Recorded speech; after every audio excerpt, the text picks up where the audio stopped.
Welcome back to the Chronicles of the King podcast, where we take a deep dive into the life and legacy of Elvis Presley. I'm Megan.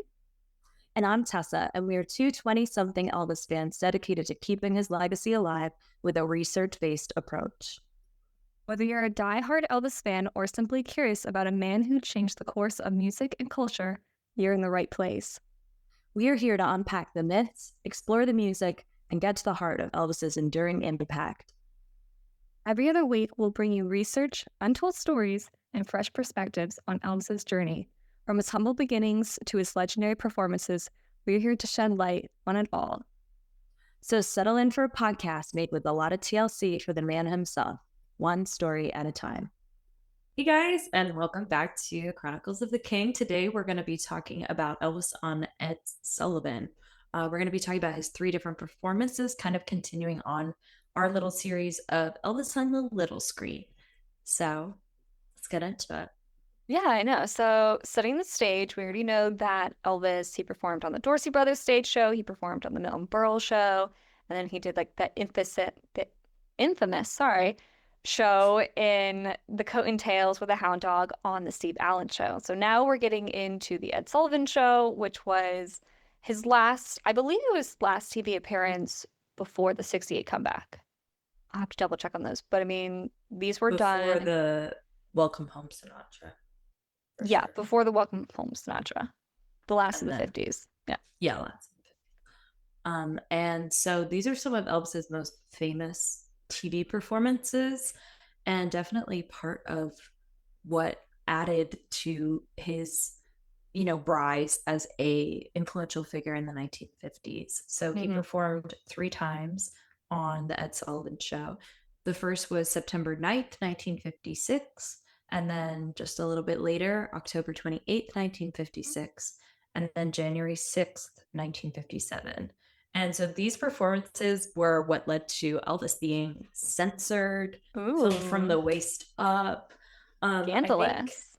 For me, these are really interesting things to read about, and I can't even imagine what it would have been like to live through it and see that unfold in real time, because I know when I watched the Elvis movie for the first time, when I saw this whole thing of them having to film him from the waist up and being like censored and all that kind of stuff, I was like, is that true? Did that happen? And the answer is yes, it did happen. It did. And so, it's really interesting to read about and to imagine how influential this was for music and for popular culture at the time, for women, the sexual liberation of Elvis, and all this kind of stuff is really fascinating from such a fascinating time in the United States history. So yeah.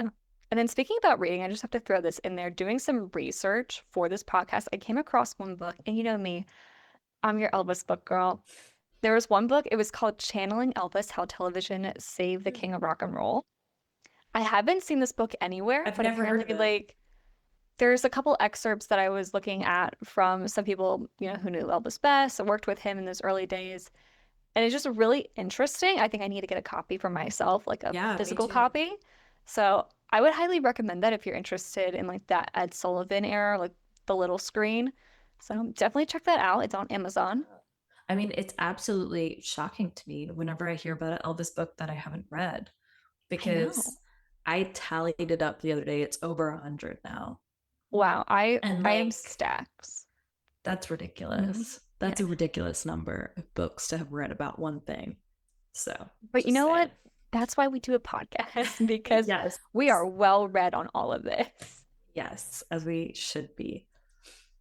All right, so you ready to start getting into this? Nitty gritty time. We'll try to go like chronological as best we can. So obviously, but first, we want to give you, I think, like a little rundown of the Ed Sullivan Show. Talk a little bit about that, because I think obviously everybody knows that it was a television variety show. It was something that was really popular, the boom of television during like the 50s. So one fact that I found interesting is that when the Ed Sullivan Show first started, which was in 1948, it was actually called Toast of the Town. And it continued. It was eventually renamed the Ed Sullivan Show in 1955, and it aired until 1971. I think that's definitely the 1971 thing took me off guard because I only ever Mhm. picture it as being like 50s and 60s. Yeah. Um, and so the Ed Sullivan Show became popular, and this is a quotation, for his stiff, almost uncomfortable demeanor and for his Mhm. terse way of introducing guest performers. It was something so like odd and outlandish that you didn't want to look away. And Mhm. Sullivan always knew which acts to book. He was on the pulse for, you know, what Mhm. popular culture might be into. And that's definitely a huge part of shaping the success of some of these people who were on his show. Absolutely. And we have one quote. It says Sullivan lacked stage presence, obviously that awkwardness, and any performing talent, but he possessed one significant attribute that contributed to his lasting success. He was an adept producer. He always understood what the audience liked, and because he controlled the show, he delivered quality entertainment and consistently attracted American viewers. Mm-hmm. So, kind of like what Tessa was saying. Yeah. And so, in terms of like primetime and viewership, we have another Hmm. quotation that says the concept of a primetime network television show that was part circus and part vaudeville and featured a shy, Hmm. bumbling host seems incredible, especially in terms of audience receptivity and on air longevity. That such a program could attract 30 to 40 million viewers each week for more than 20 years demonstrates that the Ed Sullivan Show truly gave Americans what they wanted to see. And if you Yeah. even like we think about the Beatles, like their first, appearance on American television was Hmm. on the Ed Sullivan Show. Yeah. Um, and, these hugely famous and prolific Hmm.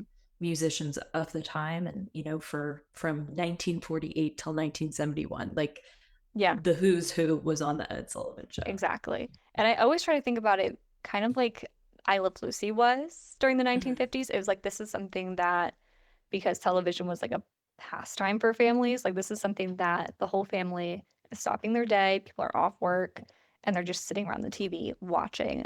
And I think that's why it was such a big deal for Elvis to be on the Ed Sullivan Show in the first place. Right. And it's kind of interesting. So the Milton Berle, appearances and the Mm, backlash with Elvis being, thought of as a little too raunchy or yep. gyrating too much on the screen, Mm, was definitely something that affected Sullivan's like, I don't know, he wasn't quite as like ready to have Elvis on the show because he had yeah. an initial reluctance to it, Hmm. because of all that backlash that Elvis had received after the Milton Berle show. And so this is from Peter Buralnick's Last Train to Memphis. He writes that Sullivan had publicly reiterated that he would not have the singer on his show at any price. He is not my cup of tea. Well, privately, he had Hmm. already been in touch with the Colonel. I really like that. Yeah. That I think that, he kind of was like, I would never have him on my show. Just like, kidding. like, yeah. like, Like I yeah. think that like goes to show like we're talking about like oh he was like such a producer like he knew what Americans wanted and I think he knew and which we'll talk about this I think a little bit later is I feel like he knew how to play Mhm. publicity where it's like I would never do such a thing but at the same time he's like that guy's really good for numbers Right. and Like it's gonna he's, get in the press he's gonna get headlines written about it and then it's like okay I'm gonna book Elvis yeah. and continuing from Peter Gronick, he said Ed Sullivan announced on the 12th that he had changed his mind and was booking Elvis at an unprecedented $50,000 for 3 performances in the fall and winter. I So, just thinking about that number, it's kind of crazy because that's how much RCA bought the record deal from Sun like for. $50,000 for three And now, so that performances. was for his entire record deal. Yeah. His whole recording contract was bought for that much, and that was unprecedented. Mm, And then they're paying him that much now, just like a year to perform. later to perform 3 times. Hmm. Like for And maybe yeah. an hour in total, not even. Oh, Like not even. It was it's probably like like, 15 minutes. I was going to say maybe 10 minutes per show Right. max. It's like no Eh, wonder that I don't know. I'm just thinking about that in terms of like they bought the mm, whole record deal for that much. And then Elvis, like yeah, that was a good investment, I guess, because you know, exactly. but like just a year later to have had Mhm. that, and that was a crazy amount at the time for the record deal to be sold for. And then, which was just a year prior. yeah, that's crazy. I don't know. It just popped into Yeah. my head that, like, what? Good. Nice facts. Well, Thank you. now we kind of get into his first appearance, which was September 9th, 1956. And on this appearance, it's kind of interesting. Ed Sullivan was actually absent. He had been in a car accident, and so he was replaced by Charles Lawton, and he filled in as the host. So Elvis sang 4 different songs. They were some hits, definitely some 50s Elvis. Oh, yeah. And those were Don't Be Cruel, Love Me Tender, Ready Teddy, and Hound Dog. I don't know. And That's like a good mix. Yeah, it's like I think it's stereotypical 1950s Elvis songs that everybody wanted to hear, obviously. And we put a little outfit description in it. You should obviously go watch the original performances. Also, I suggest watching the original performances, like watch the people before Elvis, watch people afterwards, because I think it's interesting. But he was wearing like a checkered jacket, and I don't know the exact color because it was in black and white.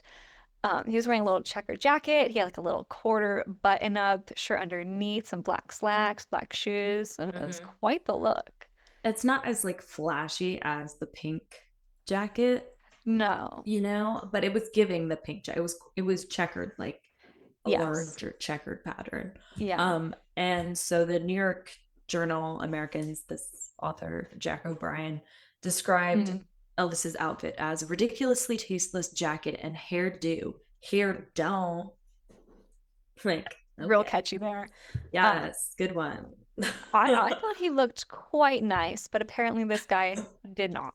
Okay, Jack. And I know. So we're gonna get into like some of the reactions. And again, please try to watch maybe the whole thing, like the whole Ed Sullivan Show, because I think it's so interesting to watch all the other performers. Like I was texting Tessa while I was watching this, and at one point, this one woman is singing, I don't know, she's singing something from The King and I, and it's like very classical, very serious, and everybody's just mellow tone, just sitting in their seats. You can't really hear the audience, and then all of a sudden, Elvis comes on, and it's not serious at all.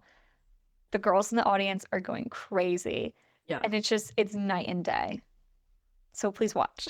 Yes. And so the show had record-breaking viewership, around 60 million people, which is nuts, and a super positive fan response. So this is from Last Train to Memphis again. It says, Grolnick writes that the show got a 43.7 Trend X rating. It reached 82.6% of the television audience. And in the Colonel's view, which he shared gleefully with Steve Scholes, really boosted Presley's stock with an adult audience for the first time. 82.6% of the television viewing audience. But that's crazy. For 4 songs. There was only like a roughly 17% that were just sitting home doing nothing. Those are the squares. And be like, funny. Thank you. But obviously, like the performances did what the Colonel and his team were expecting them to do. And this also can be seen in the record sales. So obviously, Elvis sang Love Me Tender, as Tessa mentioned earlier, for his upcoming show, upcoming movie, Love Me Tender. And they were saying record sales for Love Me Tender were through the roof. There was disc jockeys. They were recording the Ed Sullivan performance so that they could play Love Me Tender on the airs because the record had not come out yet. Yeah. And because of this, they were actually pressed to release Love Me Tender earlier than they expected.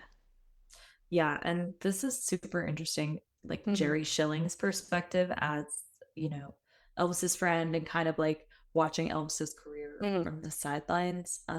He says that even at the time, Elvis's Sullivan performances felt historic. You had to admit that the world was a different place after Elvis shook hands with Ed Sullivan at the end of that second show. So I guess he's talking about the second appearance, but like these were historic times. Yeah, like from the very first one, I think you could tell, okay, this is something that we're going to remember for decades. Absolutely. And although we have a lot of positive response, 2.6% of the television viewing audience, there was growing press scrutiny and a intensified cultural divide over Elvis's presence on the air, corrupting the youth. He was Jane, he's dangerous. Elvis the pelvis, Hmm. you know? Yeah, and so That's the most childish expression I ever heard from an adult. thank you. You're welcome. We did put a whole lot of like quotes in from all these negative articles because I think that's something that a lot of you Elvis fans have already read before. So Yeah. things like calling him dangerous, he's corrupting the youth, like that is very prevalent in a lot of different articles that were out at the time. Mm-hmm. But I one love thing, that one, the picture that you have that's like uh-huh, that article where he's just like kind of on his toes, sort of, and it just, this man yes, is dangerous. Like, dangerous.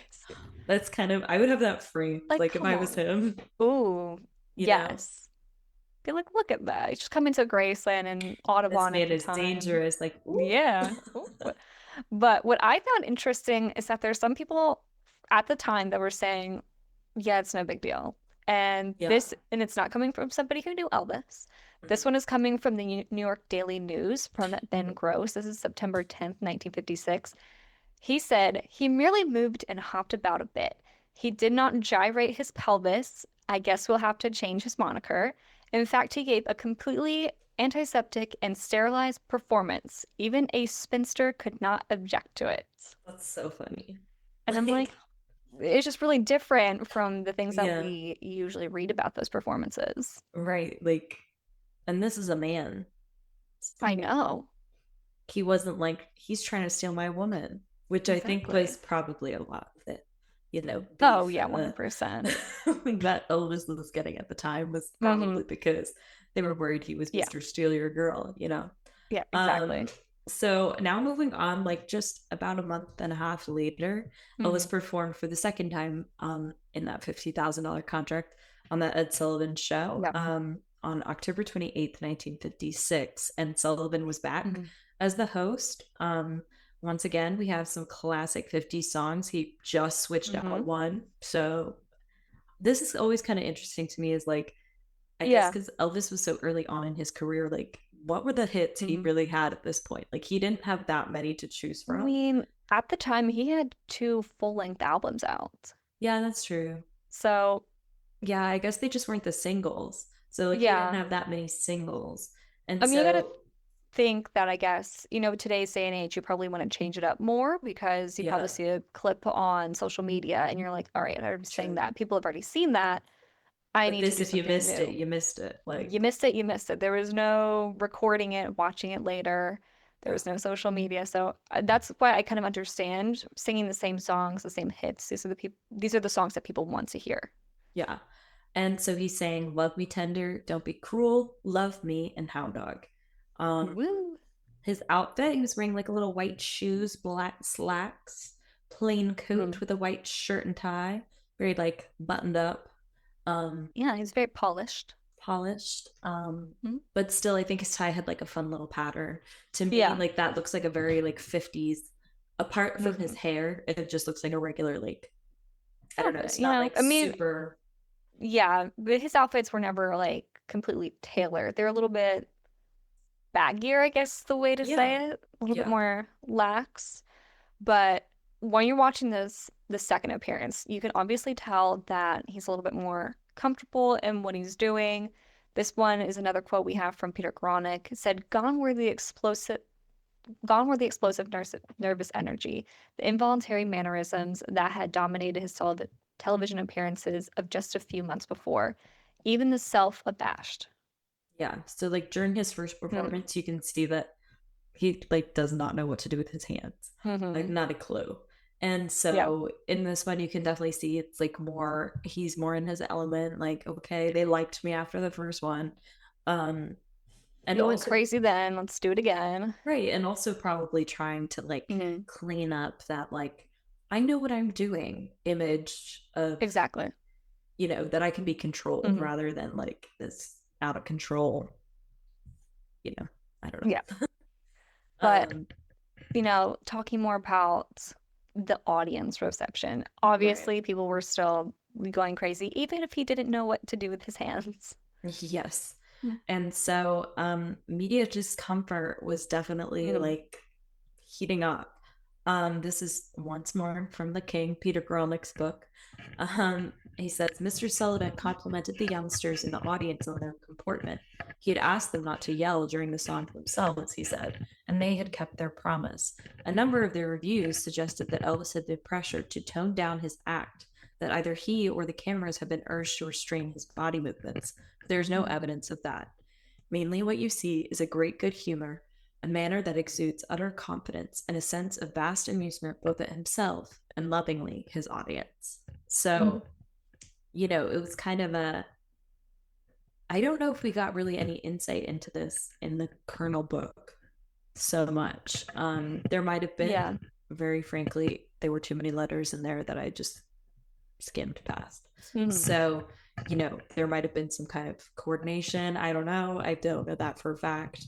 But this next part about this second appearance is really interesting to me.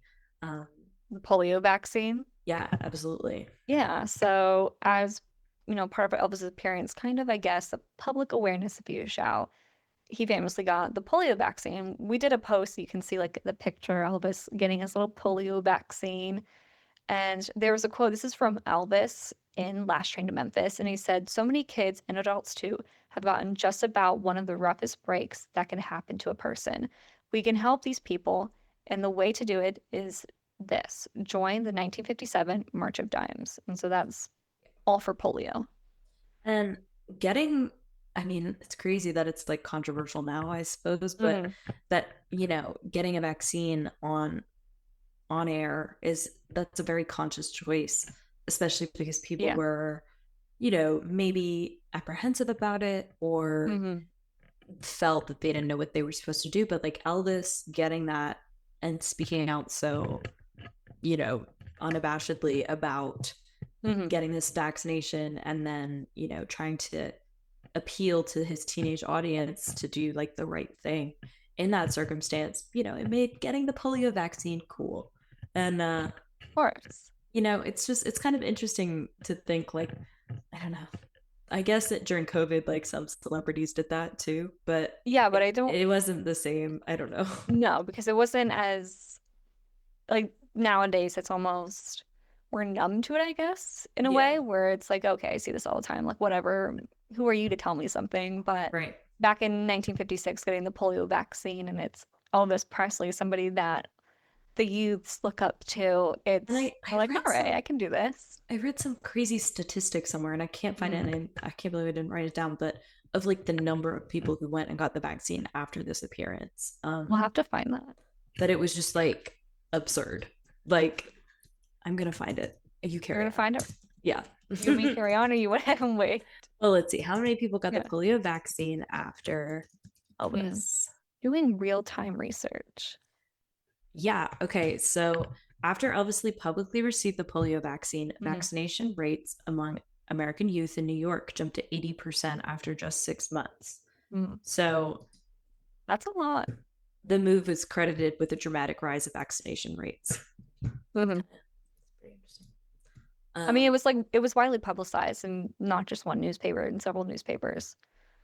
Only 0.6% of people had gotten the polio vaccine before that. And afterwards, 6 months later, it was the power 80%. Of Elvis. Yeah, that's like insane. It was under 1% nationally. And then they raised to 80% after he got it on TV. Elvis making magic happen. There we go.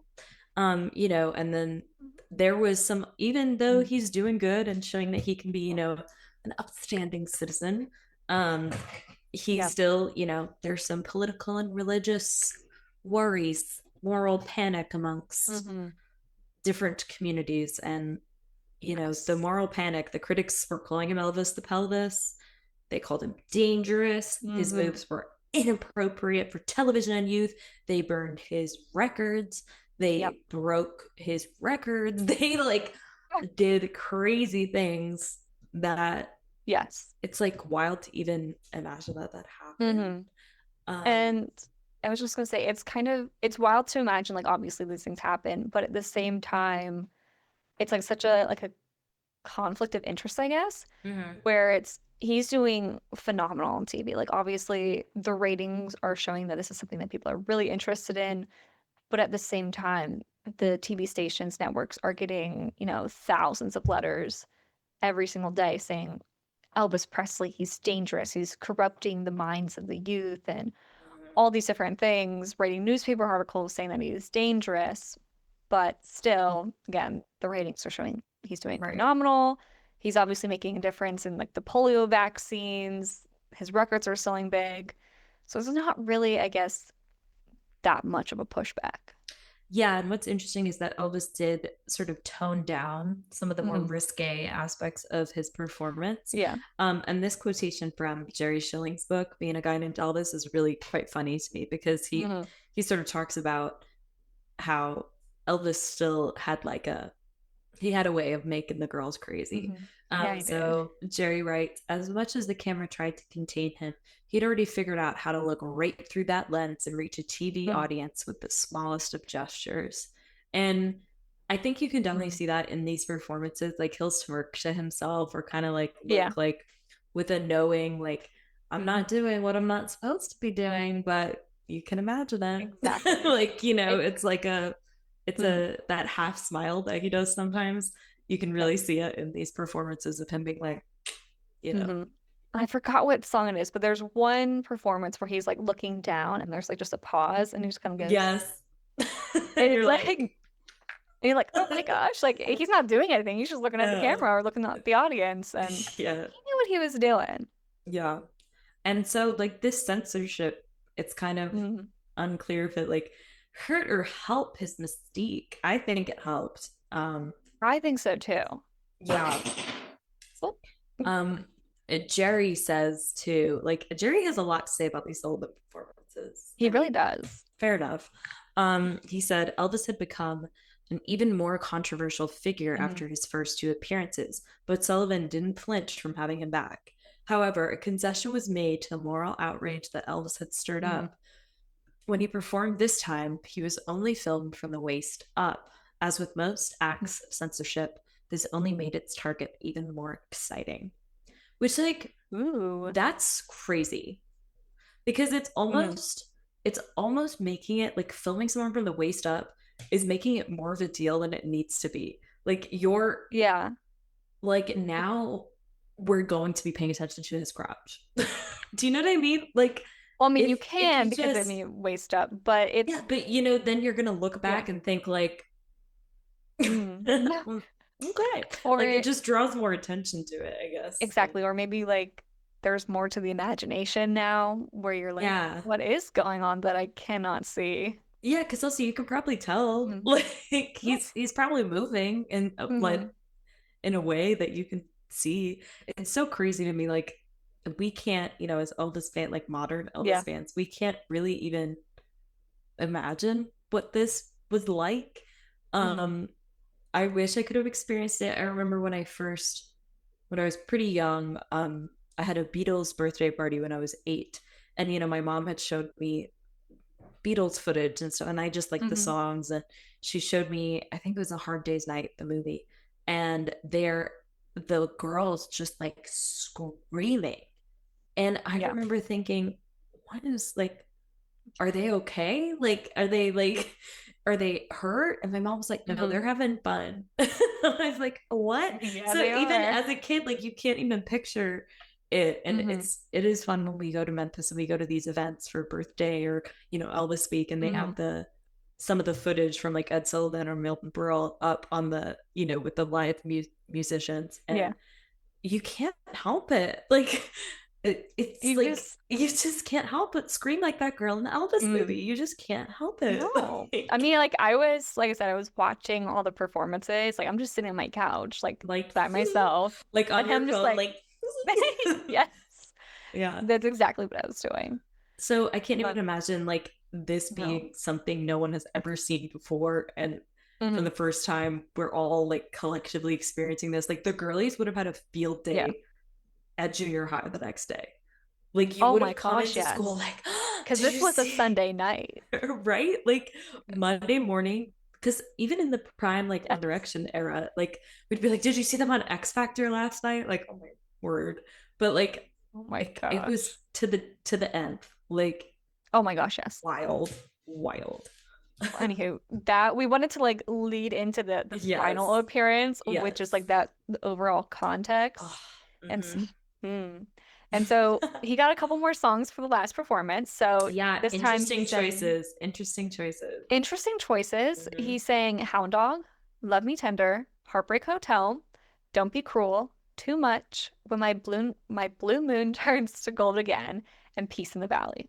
So for me, when I look at this, I'm like, too much. Okay, rando. Hmm. Heartbreak Hotel, has to be in Obviously. there now that it's a I single. find it odd he didn't sing it for the other two. Yeah, well, when If did that it makes come out? In it came out, 56? yeah, 57? 56? 56. It was like early Yeah. 56 With because he my was blue singing on the moon. Milton Berle show. Oh, yeah. Blue Moon, it feels a little random to me. But Peace in the Yeah. Valley, like, I mean, it's one of my favorite performances. Hmm. And it's interesting because he is not sexy, really. Like, he's, please, it's Elvis. So, like, let's be Yeah. real. But, like, he really is able, I Hmm. think, to tone it back in order to sing about this, thing that he finds very important. And a song, it was first Mahalia Jackson song, I believe. Hmm. And just that, you can see that the intent of him singing this song, but Yeah. also that he could kind of prove himself to be like Hmm. multifaceted in a way that we learn, throughout his life. He certainly Yeah. was. So it's kind of a first glimpse on the little screen for sure of that Exactly. dichotomy of his whole thing. Hmm. So he's wearing like And a balloon sleeve ruffled shirt with a little sparkly yes, vest it's and quite a look. black slacks. Not that we can see them, No, you know, waist up. couldn't even tell you what shoes he was wearing. Could have been wearing his socks. He We wouldn't have known. They wouldn't know. He could have been wearing no pants. We wouldn't have known. Like a Zoom call, like me right now. No, I'm kidding. Megan's. She's a. Don't need that. We might visualize, We can leave things to the visualize Elvis. imagination. Exactly. I don't need to visualize some things you can keep to yourself. Oh my. Anywho, again, this was like a censored, maybe how we should be censoring Tessa right now. I don't know about that. This was a censored episode of the Milton Berle Show, obviously shooting Elvis from the waist up. So there's a lot of, which I didn't know this was like kind of a controversial topic, I guess. But there was lots of different discussions about why it was censored or other things of that nature. So they're saying, first off, it was censored because CBS caved to pressured critics. There's an article, it is in the Knoxville Journal. It is from the International News Service, and this is January 7th, 1957, so the day after Elvis performed. And it says Elvis's appearance brought Sullivan 70,000 letters from viewers, with Elvis and his movements losing the count 40,000 to 30,000, the columnist estimates. So a lot of people were not happy with the way Elvis was moving.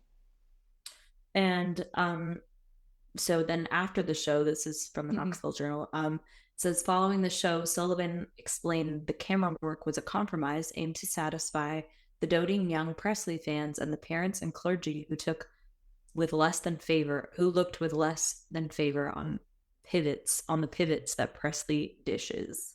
So it's Mhm. kind of like he was serving face, so Yeah, always. But to kind of like appease everyone. exactly. But interestingly, DJ Fontana says that it was just a publicity stunt. Which there's been not just him that has said that this was a Right. publicity stunt.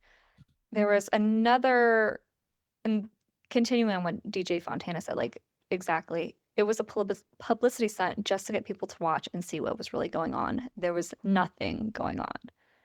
Yeah. So people are trying to be like, again, going back to like that first article we were mentioning, where it's like spinsters wouldn't have a problem with this, Mm-hmm. which is an odd thing to say, but back then, even from the first appearance, people were like, yeah, it's not really a big deal. Like, he's not really Right. he's not gyrating like most people probably think he was gyrating. Yeah, and probably like the title of it being like has to be filmed from the waist up is so like Exactly. scandalizing that you're like, Mm-hmm. well, why? You know, Exactly. like what's the reason? And that's what people were saying, like the viewership. So the viewership was great for the first episode, like talking about 82% of television viewers were watching this. Mhm. And then by the time the second appearance came around, it had tanked a little bit. Right. And so they're saying, like, back to again, Ed Sullivan being like this great producer and all, as well as like kind of a TV personality. He was like, you know what? In order to get viewership, let's say we're going to censor him, put it in the Right. newspapers, and then people are going to be like, oh my gosh, why does it need to be censored? Let's Right. check this out. And so that's why people are like, you have the quote from Ed Sullivan saying, "Oh, it's a compromise. I'm trying to give you Elvis," but at the same time, people are complaining that he's gyrating too much. Right. But then it's like, no, people are like, he wasn't really doing anything. This is just Ed Sullivan trying to get viewership. Right. Both sides, same coin. And kind of in that same idea of, Hmm. this both sides of the coin. So Elvis ends with Peace in the Valley. Yeah. And this was used as, kind of and I think it's really interesting, this part too, that Hmm.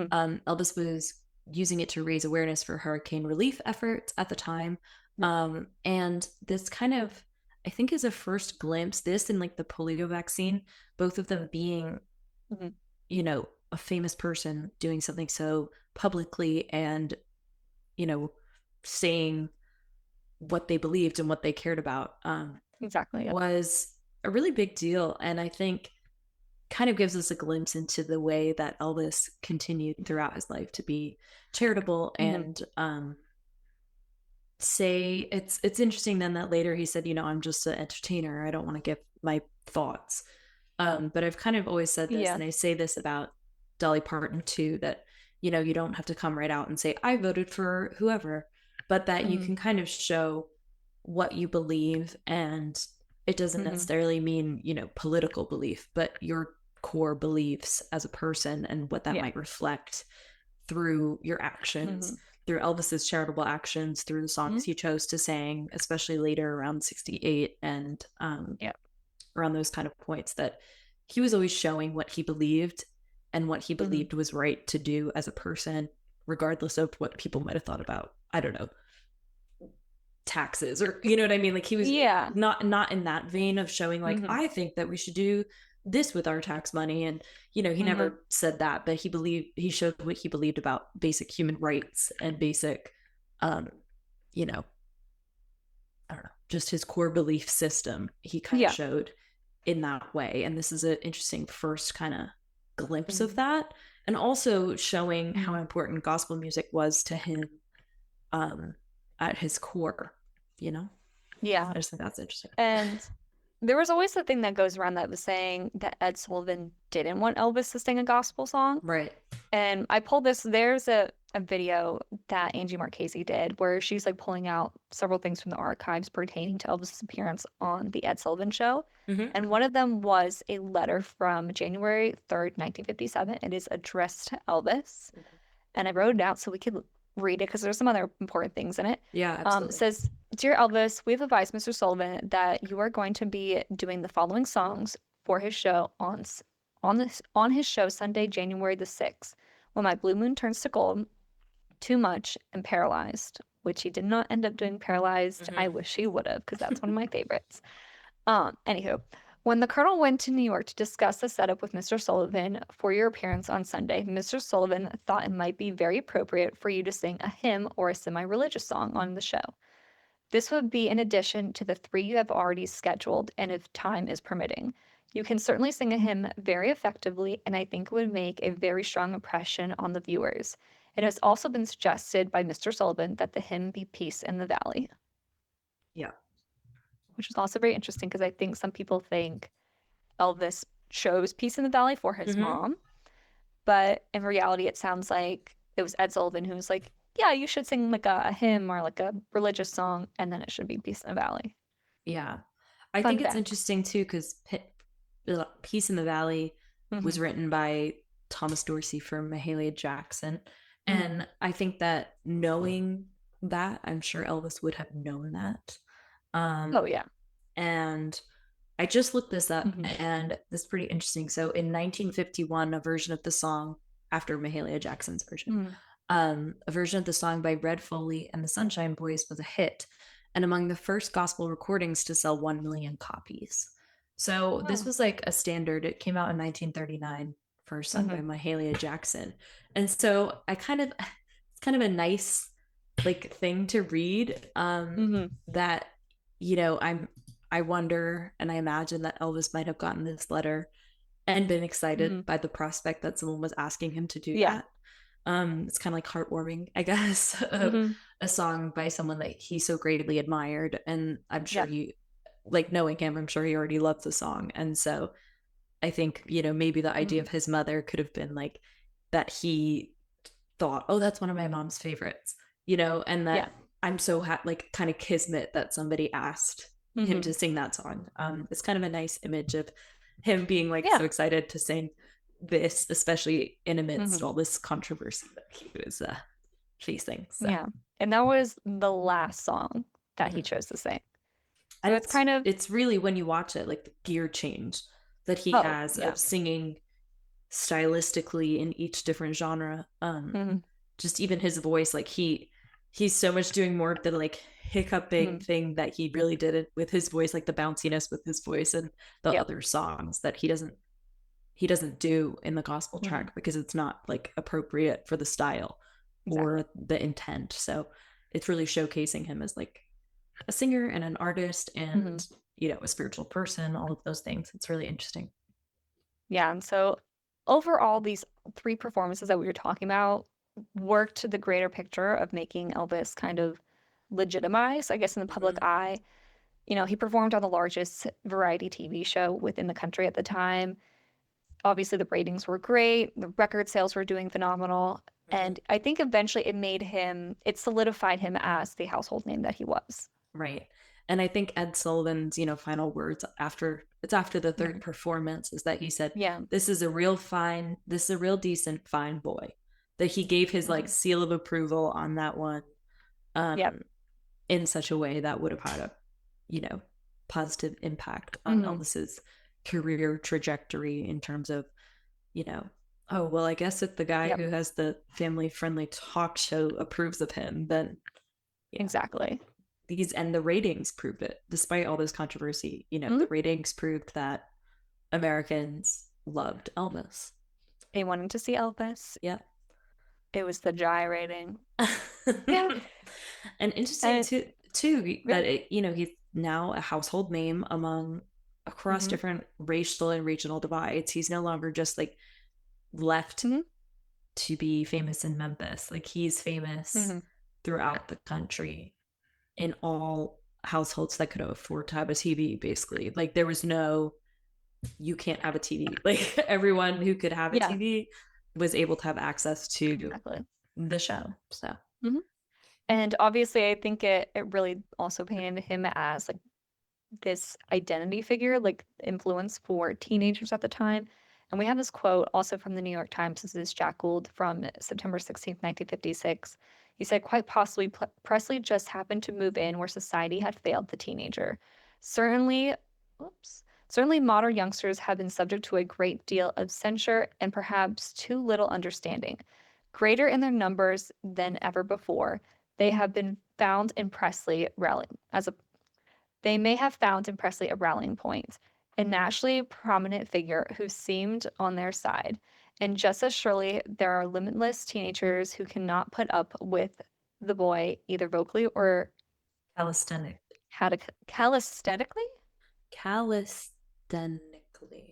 Like in movement, because calisthenics are like movement. But I think for the most part, Elvis, again, he became the household name and he became the generational figure for the teenagers all through these TV performances. And the term of like teenagers was relatively new. It was not even like a thing that people thought of before as a separate thing from childhood. There was no, it was like childhood, adulthood. There was like no teenagehood. and he was a huge figure for teenage girlies and guys Mm. everywhere. Basically, a huge Mm. figure for creating this, showing that there was a market for teenage, Mm. consumption. And I Yeah. don't think we would have any of these, like, I don't know, boy bands and stuff that we had later that Ooh. obviously the Beatles, I think there wouldn't Mm-hmm. have been a place for the Beatles if Elvis hadn't Mm-hmm. opened that door to allow them to then see, oh, there's a need for some kind of entertainment for the youth, but like Yeah, the teenage youth, not just the kids. And exactly. definitely, even into the 80s, into the 90s, we have Wham, we have Mm-hmm. NSYNC, like all of these kind of groups Mm-hmm. of people who are really catered towards a teenage girlhood specifically, but teenagehood They of, buy all the merchandise. yeah, like it's a One Direction, like it's like Yes. like there really would not, Jonas Brothers, like there wouldn't have been Mm-hmm. this kind of acts marketed for teenagers in the Yeah. way that there has been since then, without Elvis's kind of Mm-hmm. paving the way for all that. it 100%. it definitely changed his career. I mean, I think it made him be, in the way that the movies changed his career. I think this kind of Mm-hmm. was the stepping stone to Elvis on the big screen and putting him in people's homes, because even like Love Me Tender, he's kind of a small role in it. I don't think that Mm-hmm. movie alone would have changed the trajectory of his career Yeah, quite as like much it. as these performances did. Mm-hmm. Like I feel like sometimes we think about Elvis like, oh, he just came out of nowhere, but I Mm-hmm. I think as you look at his career, these all seem like different stepping stones. Like from Sun, you go to live performances. From those live performances, you go to like Louisiana Hayride. Mm-hmm. From there, you're going to like the Opry, and then you're going on the little screen. So doing all these different variety shows. From the variety shows, you're doing movies and all these different things. Right. Yeah. So I think that's it. I think we covered all the bases. Yes. Go I like watch covering, this performances if you haven't. I'm a please. notoriously bad at watching footage person. Like I'm really I bad know. because this is awful, but if we're talking about like epic, Hmm. I will, Just like, people are like, wow, this is footage we've never seen. I'm like, is it? Like, I don't I don't know. It looks like the same guy to know. me. Similar. Like, so I'm just not, but these are really fun to Yeah. rewatch and kind of like Hmm. put yourself in the shoes of, I'm just thinking of in the Elvis movie, when they Hmm. show the kid who's like a teenage boy and he's like, Yes. this is kind of Like, how, oh. this having Hmm. feelings you're not sure you should enjoy type of, Yes. you know. But you should watch them Anyway, all. yes. Watch the acts that are preceded Elvis, because I Mm-hmm. think it gives a good contrast and Cultural con context. context, if you will, because Yeah. literally like one girl is singing from The King and I, and then we just go to Elvis. Yeah. Ready, So Teddy. yes, that was what they say was the most upbeat, if you shall, Mm. um, out of all of them. But yes, go watch them. And Yes. I just wanted to plug, we do have a website for our podcast where we put Shout all out of to our little Megan because I have to plug her right now because she's not going to on be. things. Megan made this whole website, and it looks amazing. She's linked Hmm. everything on there. Tell us the exact address. Yes. Oh, the exact address? Well, we're just gonna have it linked down below so you can just go Okay. click it and just call it There a we day. go. It's on our link tree. It's going to be Mm-hmm. down in the bio. Go over there. You can see all our different sources because we try not to be biased or give you fake sources. Yeah. It is all real from quality secondary and primary sources. Oh, Look okay, at girl. us. Okay, let's use And those so, degrees. exactly, this is why I went to college. See, our dream is that this podcast will get enough traction that then we can pay off our student loans. Exactly. Or Right. I can just, this can be my job. I don't know. Even better. A girl can dream. So Just support saying. our sources and our website, Yeah, please. go look over there, especially after our last episode was about Priscilla. Mm-hmm. All our sources are over there. They're not coming Yeah, directly from Priscilla. They're coming from all different kinds of multiple people, places. newspaper articles, everything. So Right. go check this out. And then wait, can I also plug you, Tessa, real quick? Okay, if you want to. My Oh. birthday was the beginning of November, and for my birthday present, Tessa got me this cute little tumbler that has our podcast logo on it, and it is very cute. And I will say we'll be at birthday week, so we're gonna Yes, have, I literally just booked my flight like before yes, because it's just the whole thing. And I was like, I don't even know if I can go. And then I was struggling with this silently, and then I just bought my ticket. So I'm going. So she's going. And see you there. obviously I'll get like with our little cute little logo, we'll have like stickers Stickers. printed. Come Yeah, if get there's some any other stickers from stuff that you us. guys are wanting, I know Megan Exactly. made these really cute like bracelets. If you Mm-hmm. guys are looking for bracelets, Megan made these super cute bookmarks for her book club. Yes. So if Oh, there's I love it. stuff like that, like we obviously don't want to like get stuff printed if you guys don't want it. So if there's Mm. stuff like, I don't know, bookmarks, if you want a Tumblr now, Let us know. we can make that happen. We'll T-shirts do maybe? it. Do we do T-shirts merch? maybe. If you guys want merch, let us know, and we'll happily donate money to charity. Yes. For if you guys buy them from us, Mm. so we can definitely we'll try and sway it. There won't be that Yeah, many, maybe one shirt in each size. So if you guys want a shirt, we'll put the proceeds to charity, I promise. exactly. So That'll be fun. that'd be really fun. So we're looking forward to seeing everyone. And Hmm. what do you want to see next from the Exactly. Let podcast? us know. We're not doing like series anymore. We're just like picking and choosing what we're passionate about. So Yeah, if there's something, some really weird niche topic, like a one day in Elvis history and talk about, I don't know, his the whole clothes or day. something, Mm-hmm. we'll do it. We'll do We'll it. Just talk let us about it. know. I Let us think know. another thing we have thinking of is this series kind of about the Hmm. women in Elvis's life. Yeah. This could be a very long series. So we're gonna hit Long the big, series. the big three at the Hmm. beginning. So we'll probably do an episode about Linda, an episode about Ginger, in Yep. addition to our Priscilla episode we just did. Hmm. So after that, if you're like, I need a timeline, what's the timeline of these ladies? Well, Exactly. we've been working on one for like a long time, and it's There's too much overlap. and then anytime I read, I'm like, who is this? Like, there's I another don't know. person that I've never heard of. So, anyway, So we'll that's a whole get into all episode. that for Yeah. sure. But yeah, But thanks for joining yeah, us. That's all we have for today. Thanks for tuning into this episode of the Chronicles of the King podcast. if you love what you heard, please don't forget to subscribe, rate, and leave a review. Your feedback helps bring the King's story to life. You can follow us on social media at the Chronicles of the King for updates, upcoming series, and more. We'd love to hear your input and any of your favorite Elvis moments. Until next time, keep rocking and rolling, and we'll be back soon with more stories from Elvis's extraordinary life. With TLC, we'll see you on the next episode of the Chronicles of the King.